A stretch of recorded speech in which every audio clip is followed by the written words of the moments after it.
स्वामी आनंद अरुण जी ने नेपाल में तपोवन आश्रम बनाया है, जहाँ पर कि आज भी उसी धरोहर को मेंटेन किया गया है जो पुणे में था। हम भी गए हैं, आप भी गए यस हैं साथ यस में। Yes yes. सबसे बढ़िया उधर का AQI 40 के नीचे है। जी हाँ भारतवासियों, 40 के नीचे का AQI है वहाँ पे। फॉरेस्ट है, अंदर कोई बड़ा मोटर व्हीकल नहीं चलता है। बहुत ही शांत वहाँ पर है। वहाँ पर तो ट्रू इंटरनेट ही नहीं चलता, वाईफाई मुश्किल से इधर उधर मिलता है। ट्रू। बट मेडिटेशन बहुत चलता है। ओशो की रोप भी वहाँ पर आपको मिलेंगी, ओशो की काफ़ी प्रतिमाएं भी हैं।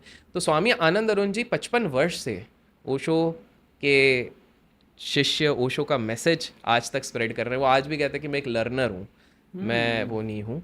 एंड हाँ, बीच बीच में काफ़ी कॉन्स्पिरसीज चलती हैं, सारी चीज़ें। बट ये मैंने एक चीज़ देखी हमारे देश में भी और बाहर भी, कि कहीं पर भी आप चले जाओ ये चीज़ चलेंगे। स्वामी आनंद अरुण जी की एक किस्सा मैं बताता हूँ ओशो से रिलेटेड। तो स्वामी आनंद अरुण जी ओशो के बिल्कुल भक्त हो चुके थे। और एक बार क्या होता है कि ओशो को बहुत, ओशो विवाद में हमेशा रहे हैं, तो करेक्ट। सारे रिलीजियस कम्युनिटीज़ वाले विवादित थे। अब बिहार के कॉलेज में स्वामी आनंद अरुण जी ओशो को इनवाइट करते हैं सेशन के लिए। तो जो जैसे स्टूडेंट यूनियंस होते हैं, एक यूनियन आके बोलता है अगर इन्होंने हिंदुइज्म के अगेंस्ट कुछ बोला वहीं पर हम पत्थर मारेंगे, और दूसरी पार्टी अगर हमारे अगेंस्ट, हमारे इसके अगेंस्ट बोल दिया तो हम पत्थर मारेंगे।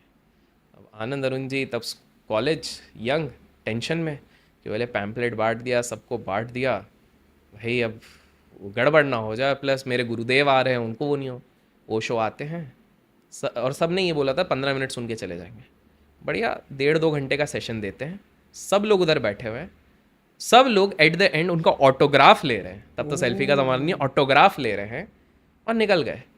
और स्वामी जी, स्वामी आनंद अरुण जी जब उस समय पे यंग थे, वो चेयर्स के नीचे देखते तो क्या था, सब जगह पत्थर थे। मतलब ये लोग लेके आए थे, लेकिन इतने मेस्मराइज्ड हो गए ओशो के प्रवक्ता से। तो इस तरह से काफ़ी सारे किस्से हैं, मतलब अनगिनत अमेजिंग है। अमेजिंग।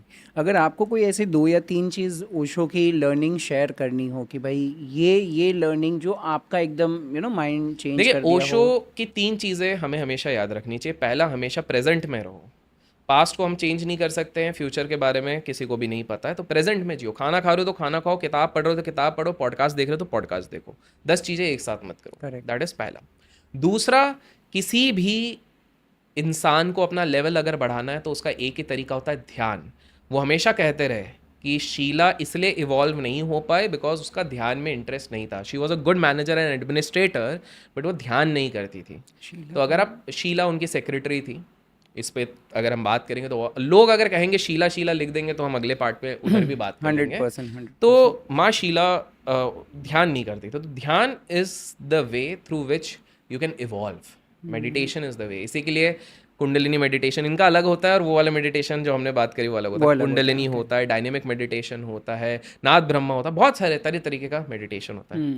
और तीसरा, उनको भले ही कहा जाता था रिच मैन गुरु, लेकिन आप एक बात बताओ, जब आश्रम जाते हैं हर कोई रोप पहनता है एक मरून कलर का। करेक्ट। मरून कलर का रोप पहनने के बाद आप कहाँ बता पाओगे कौन रिच है कौन पुअर है।